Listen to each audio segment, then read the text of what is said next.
this and having the time just to relax and hang out in your apartment and do this. I guess Carry to Dust, in some ways, there's a lot of similarities to, say, records like Feast of Wire and Black Light and Hot Rail that have a certain amount of imagination in the instruments used. But there's still a lot of new influences for me. Some of the travels that we've done over the past years, like especially going down to South America and spending more time in Europe and getting to meet some of the musicians over there and bringing them into the studio made a big influence, and that really sets it apart. I think each record obviously marks an era because it's like a little slice of what's happening and what has happened before. You know, my wife is working on her PhD right now and writing her dissertation, and I'm always relating it to what we do, because before a record you're gathering up data. You're always like, well, what has been influencing us, you know, for the past year or a couple of years, and it all starts to get into the record as you start recording it. So it definitely was marking, you know, traveling to South America.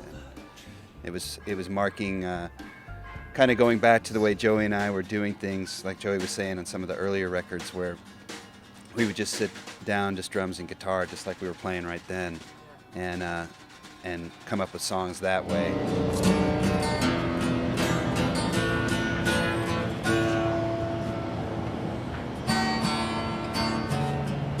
What a great backdrop.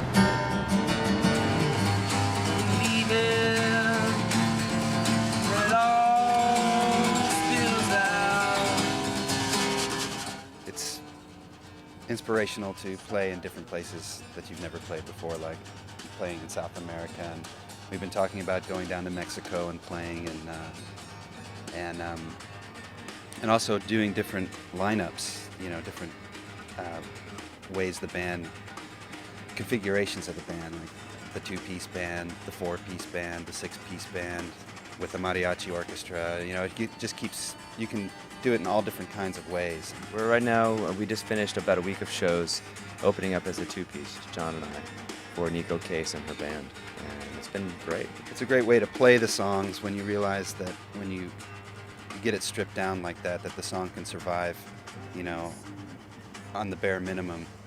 Then it feels like it's a durable song, and it could take all the other glop that you put on top later. Every year or two, we put out a tour-only CD. It's something that we learned from our friends in the Dirty Three. Back in, I think, '98, when we toured with them in the States, they were selling their own record that they made of outtakes in the studio.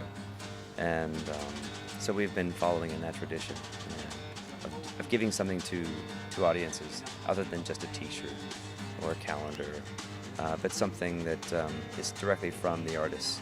And so we sell them at the shows, and we sell them on our website as well.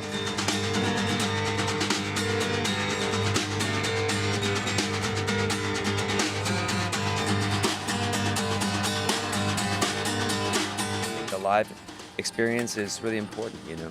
It really defines the band. You know, the studio recordings are essential, but then to kind of get that perspective of where they're taking those songs, how they change them, you know, taking each moment as like the defining moment of that song, not resting on just one version and that's it, but really evolving with the music and the songs.